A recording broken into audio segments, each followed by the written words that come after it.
नमस्कार, मैं हूं संजीव चौहान और मेरे साथ हैं इस टाइम एनके सूद, एक्स रॉ ऑफिसर, जो दुनिया के कई देशों में रहे हैं।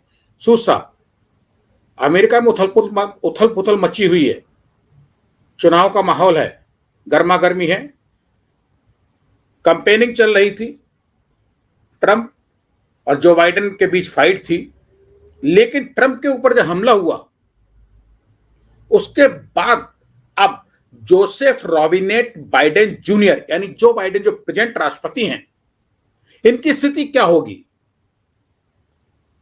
देखिए जी, यहाँ पे जो इस टाइम पे इलेक्शंस हो रहे हैं, इसके अंदर एक चीज तो बड़ी क्लियर हो गई है कि जो बाइडेन इज लूजिंग।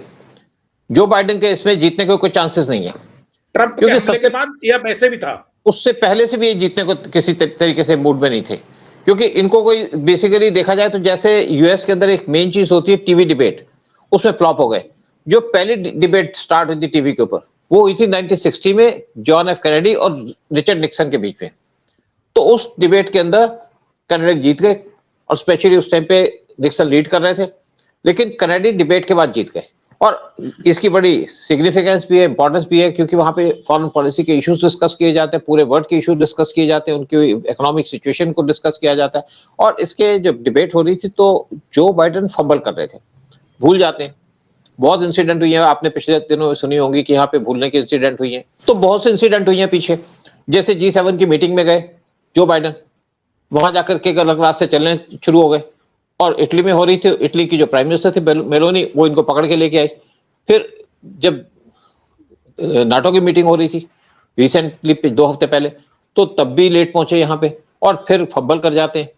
कभी जेलेंस्की को पुतिन बता देते हैं, कभी इनकी जो वाइस प्रेसिडेंट कमला हैरिस है उसको कह देते हैं कि ट्रंप है, फिर कहते हैं कि यूएस के अंदर ब्लैक प्रेसिडेंट है, ब्लैक वाइस प्रेसिडेंट है।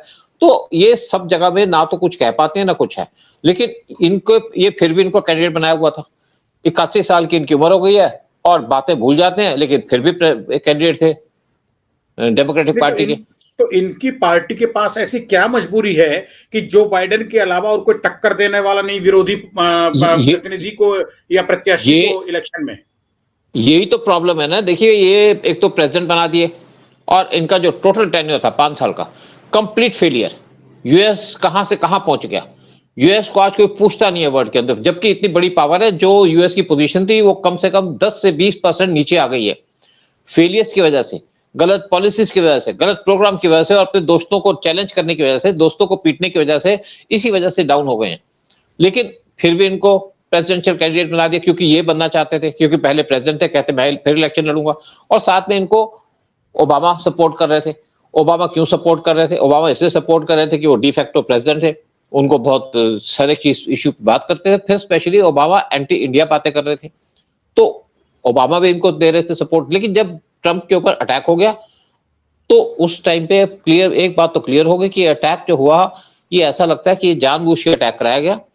ट्रंप को मारने की कोशिश थी, ट्रंप शायद कुछ मिलीमीटर से बच गए, नहीं तो गोली उनके सिर के आर पार हो जाती।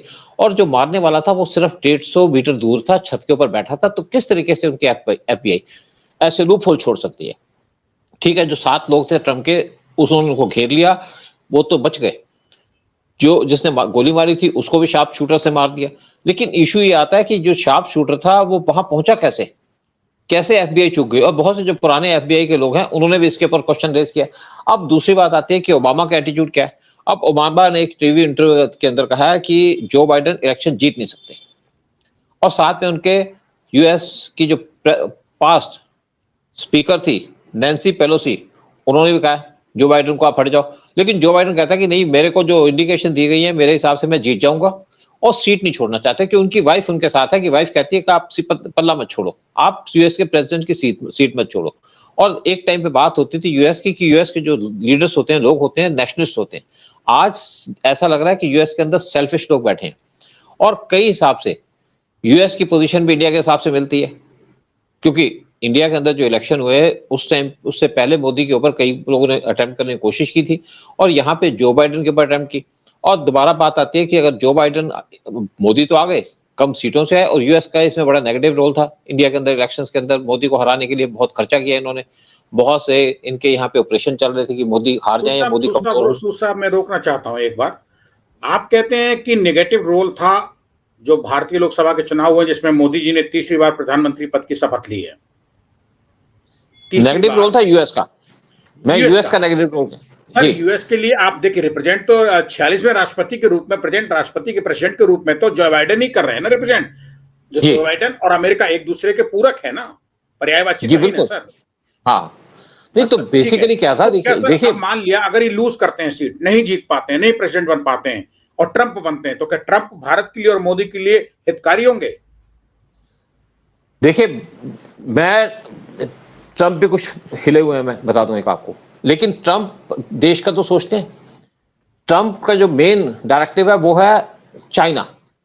वो चाइना को टारगेट करना चाहते हैं क्योंकि चाइना एक थ्रेट बना हुआ है पूरे वर्ल्ड के लिए। और जो बाइडेन डेलिबरेटली यूएस की तरफ, रशिया की तरफ चले गए और उससे बहुत ज्यादा नुकसान हुआ, रशिया का भी, यूक्रेन का भी, वर्ल्ड का भी और यूएस का भी। और देखिए उसी की वजह से वर्ल्ड के अंदर बहुत सी प्रॉब्लम्स आ गई, जैसे ऑयल का इशू उठना शुरू हो गया, यहाँ पे हुथी से अटैक करना शुरू कर दिया जो ट्रेडिंग शिप्स थे।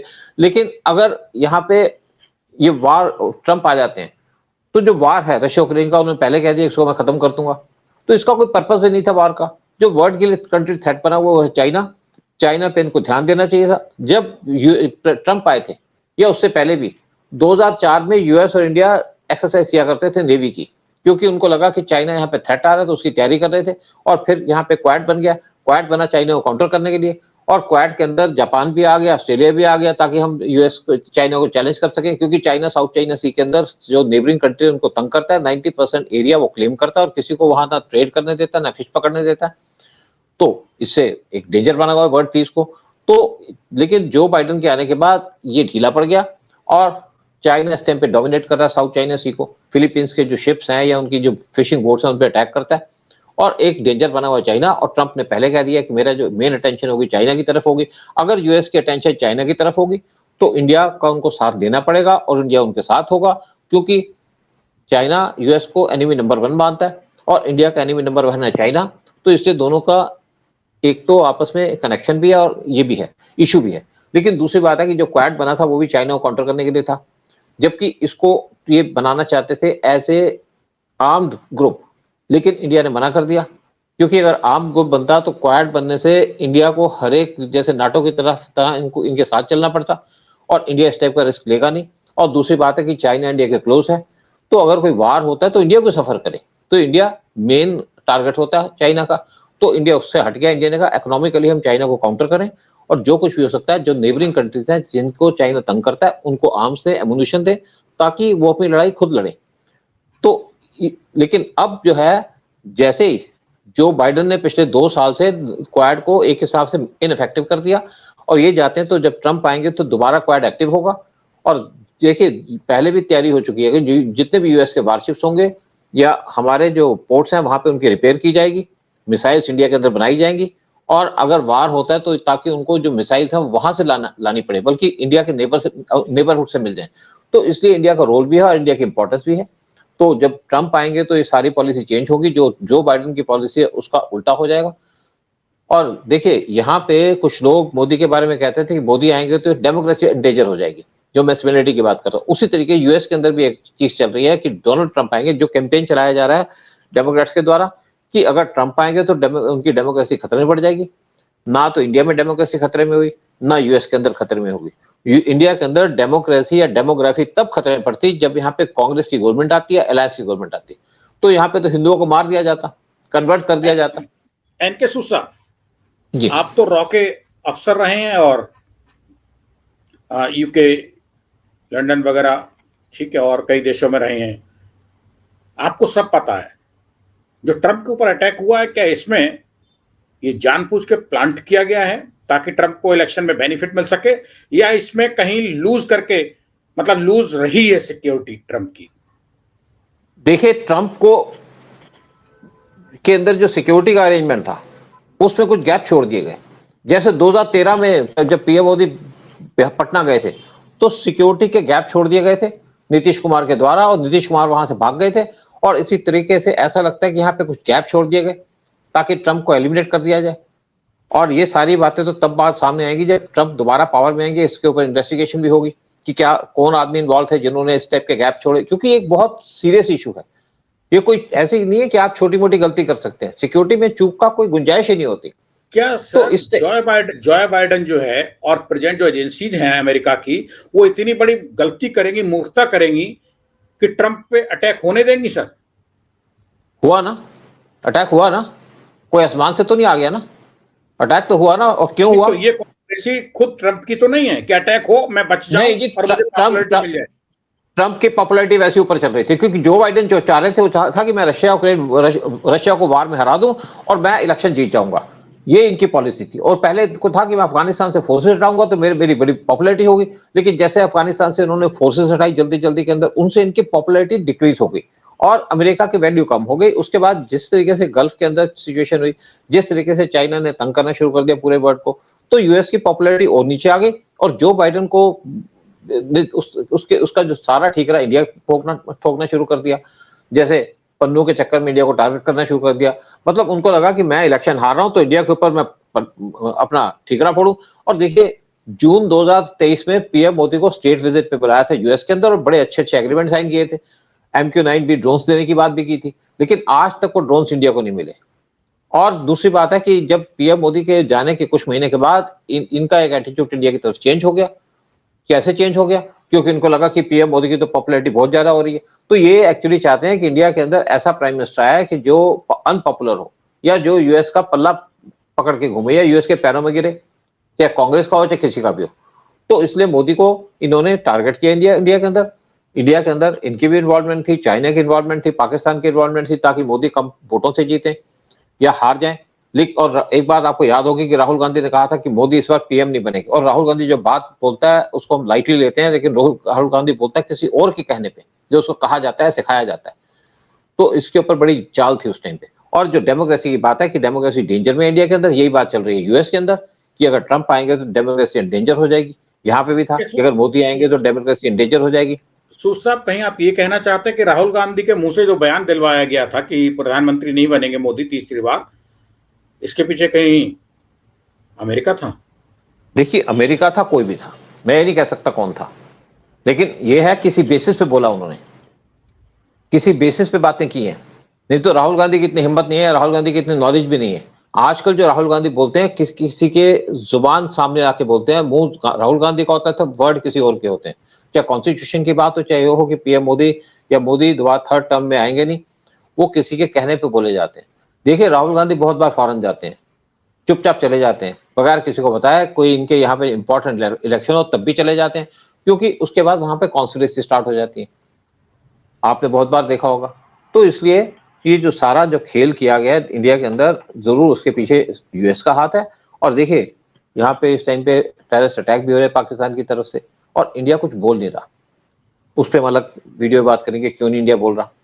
लेकिन यहाँ पे जो भी है, ट्रंप आने वाले हैं, सिर्फ 2 महीने की बात है, जुलाई आ चुका है, अगस्त सितंबर अक्टूबर वेट कीजिएगा, नवंबर के अंदर इलेक्शन होंगे, डोनाल्ड ट्रंप जीत जाएंगे और जो बाइडेन हार जाएंगे। तो डोनाल्ड ट्रंप कम से कम इस टाइप की हरकतें नहीं करेंगे, इंडिया दोबारा बाउंस बैक कर जाएगा पोजीशन चलते के अंदर। चलते वीडियो के एंड में 2 सवाल आते हैं। एक तो लड़खड़ाते कदमों से प्रेसिडेंट की कुर्सी पे की तरफ बढ़ने वाले 46वें प्रेसिडेंट राष्ट्रपति जो बाइडेन अगर बैठ जाते हैं, क्या ये बैठ पाएंगे? और नहीं बैठ पाते तो इनका क्या हाल होगा अमेरिका में? और अगर ट्रंप आ जाते हैं इनकी जगह, तो भारत और ट्रंप अमेरिका के क्या रिलेशन किस तरीके से आगे बढ़ेंगे? देखिए, पहली बात तो जो बाइडेन आएंगे नहीं, तो आ जाए तो कोई फर्क भी नहीं पड़ेगा, क्योंकि इंडिया इनके कदमों पे तो चल नहीं रहा, इंडिया की डायरेक्शन पे काम नहीं कर रहा, रशिया का कुछ उखाड़ नहीं सके। तो इनको अपना जो डिसीजन है उसको रिवाइज करना पड़ेगा कि रशिया यूक्रेन वार चले ना चले, क्योंकि इससे यूएस को भी नुकसान हो रहा है, वर्ल्ड को नुकसान हो रहा है। और अगर ट्रंप आते हैं तो ट्रंप की जो पॉलिसी होगी, पहली पॉलिसी होगी चाइना को काउंटर करना, रशिया यूक्रेन वार को खत्म करना। अगर रशिया यूक्रेन वार खत्म होता है तो इजराइल हमास वार भी खत्म हो जाएगा, तो ये गल्फ के अंदर पीस हो जाएगी। और दूसरी बात, अगर ट्रंप आते हैं, जो आएंगे भी, तो उनका टारगेट होगा चाइना, क्योंकि ये बैठे तो कुछ तमाशा तो देखेंगे नहीं, कुछ ना कुछ इन्होंने हाथ पैर तो अपने मारने हैं। तो अगर इनका टारगेट चाइना होगा तो इनको इंडिया की जरूरत पड़ेगी। और इंडिया क्योंकि फ्रंट स्टेट है, बड़ी स्टेट है, और इंडिया सामने होगा तो यूएस चाइना से लड़ सकता है। इंडिया के बगैर ना तो यूएस चाइना से लड़ सकता है, ना कुछ उसका बिगाड़ सकता है, क्योंकि इंडिया क्लोज है और इंडिया बड़ी कंट्री है। इंडिया के पास बहुत से रिसोर्सेज भी हैं जो यूएस इंडिया के यूटिलाइज करके चाइना के साथ या तो वार लड़ेगा या चाइना को कंटेन करेगा। अभी सर आपने एक बात कही है कि अगर ट्रंप आते हैं तो इजराइल का जो और हमास का झगड़ा है इस पे असर पड़ेगा। क्या असर पड़ेगा? क्या ट्रंप बंद करा देंगे इस अटैक को, लड़ाई को? देखिए, अगर रशिया यूक्रेन वार खत्म होगा तो रशिया हमास को सपोर्ट नहीं करेगा। अभी रशिया इनडायरेक्टली हमास को सपोर्ट करता है, और रशिया हमास को सपोर्ट नहीं करेगा तो ईरान भी हमास को सपोर्ट नहीं करेगा। अगर इनको हमास की सपोर्ट नहीं होगी तो ये कमजोर पड़ जाएंगे। अभी अगर मैंने जैसे कहा कि रशिया यूक्रेन वार हुआ तो ही रशिया ने इजराइल को छेड़ा, हमास को खड़ा किया, और हमास को खड़ा करके उसने इजराइल को तो टारगेट किया, लेकिन उसका जो टारगेट था वो था यूएस। परेशान तो यूएस हुआ, और जो अटैक हुए सी के ऊपर उससे यूएस को ज्यादा परेशानी थी। और अटैक जब हुए हूथीज के, जो हमारे वहां पे शिप्स जाते थे, ट्रेड शिप्स जाते थे, सबसे ज्यादा इम्पैक्ट काम किसने किया? इंडियंस ने किया, इंडियन नेवी ने किया, क्योंकि इंडियन नेवी ने अपॉर्चुनिटी को एनकैश किया, और हमारे जो नेवी के लोग थे, कमांडो से, उन्होंने शिप बचाए, उन्होंने जो शिप्स के ऊपर अटैक हुए थे उन्होंने उनके ऊपर काम किया। अगर कोई चाइनीज वारशिप था उस नेबरहुड में तो चाइनीज वारशिप तो भाग गए, यूएस आया नहीं, तो सारा काम इंडिया ने किया। और लेकिन दूसरी तरफ ईरान की इंडिया से दोस्ती भी है, हूथीज भी इंडिया को टारगेट नहीं कर रहे थे, और हमास का भी इंडिया से कोई इशू नहीं है, और इसीलिए इंडिया वहां पे अपना काम भी कर पाया। बांग्लादेशी शिप को हाईजैक कर लिया गया था, उसने इंडिया ने उसको छुड़वाया, और भी फॉरेन के शिप्स, कुछ ईरान के, कुछ और कंट्रीज के। सर आते हैं, नहीं आते हैं, ये मान लीजिए जो बाइडेन नहीं आ रहे हैं, ट्रंप आ जाते हैं। अमेरिका के लिए ट्रंप अपने इस दूसरे टर्म में किस नजरिए से सही काम के साबित होंगे, और भारत के लिए ट्रंप अब दूसरे अपने टर्म में अगर आते हैं, प्रेसिडेंट बनते हैं 47वें। देखिए मेन बात क्या है कि जो बाइडेन ने पूरे वर्ल्ड का सत्यानाश कर दिया, तो ट्रंप वो सत्यानाश नहीं करेंगे। ट्रंप आएंगे तो वर्ल्ड में पीस होगी। सिर्फ जो कंट्री टारगेट की जाएगी वो होगी चाइना। अगर चाइना को टारगेट किया जाएगा तो 5i हो चाहे यूरोप हो, वो भी चाइना को टारगेट करेगा। और इंडिया का वैसे भी एक आंकड़ा है, 36 का आंकड़ा चाइना के साथ, तो इंडिया को इसको उनको यूज करना पड़ेगा। और देखिए इंडिया यूज भी होना चाहता है चाइना के खिलाफ, क्योंकि इंडिया को चाइना से हमेशा खतरा भी रहा है और आज भी है। अब इंडिया अकेली कंट्री है जो इस टाइम पे चाइना के सामने खड़ी है बॉर्डर के ऊपर। किसी और कंट्री के अंदर तो हिम्मत थी ना, कि कोई हिम्मत कर सकता है। इवन सी के अंदर हम चाइना को काउंटर कर रहे हैं, उनके स्ट्रिंग ऑफ पल्स को हम स्ट्रिंग ऑफ डायमंड से काउंटर करके उनका जो घेरा है सी के अंदर उसको कम कर रहे हैं, उसको कंट्रोल कर रहे हैं। बाकी कोई कंट्री सामने नहीं है। तो यूएस ट्रंप के आने के बाद उनको इंडिया की जरूरत पड़ेगी, इंडिया को पड़ेगी यूएस की, और हम चाइना को भी कंटेन करना चाहते हैं, क्योंकि चाइना के पास इस टाइम 3 एयरक्राफ्ट कैरियर है, और चाइना ने कहा 2035 तक में हम 7 एयरक्राफ्ट कैरियर बना लेंगे। तो नेचुरली जब 7 एयरक्राफ्ट कैरियर बनाएंगे तो इंडिया को तो दिक्कत होगी, नेबरहुड है इंडिया का। अभी तो उनके शिप्स जो है या जो जितने एयरक्राफ्ट कैरियर है वो साउथ चाइना सी में आते हैं, लेकिन फिर इंडियन ओशन में आएंगे। तो इंडिया ने भी 3rd एयरक्राफ्ट कैरियर बनाने शुरू कर दिया। यूएस के पास 11 एयरक्राफ्ट कैरियर है। तो यूएस को भी इसी चीज में इन्वॉल्व होना पड़ेगा कि चाइना को कंटेन किया जाए, और चाइना को कंटेन करने का मतलब है कि इंडिया को सपोर्ट, इंडिया की हेल्प, और इंडिया फ्लरिश करेगा। चलिए सूद साहब, बहुत बहुत शुक्रिया। आपने बहुत बड़ी और बड़ी खास जानकारियां दी हैं कि अगर ट्रंप आते हैं, ट्रंप आएंगे क्यों, और ट्रंप आ जाते हैं तो भारत के लिए किस तरीके से फायदा होगा, और पूरे विश्व के लिए अमेरिका एक नई दिशा तय कर पाएगा। लेकिन जो बाइडेन की जो हसरत है 47वां राष्ट्रपति बनने की, मतलब अब ट्रंप को हरा के, वो शायद एक ख्वाब अधूरा ही रह जाए उनके इस जीवन के अंतिम पड़ाव में। शुक्रिया सूद साहब, नमस्कार। नमस्कार, बहुत बहुत।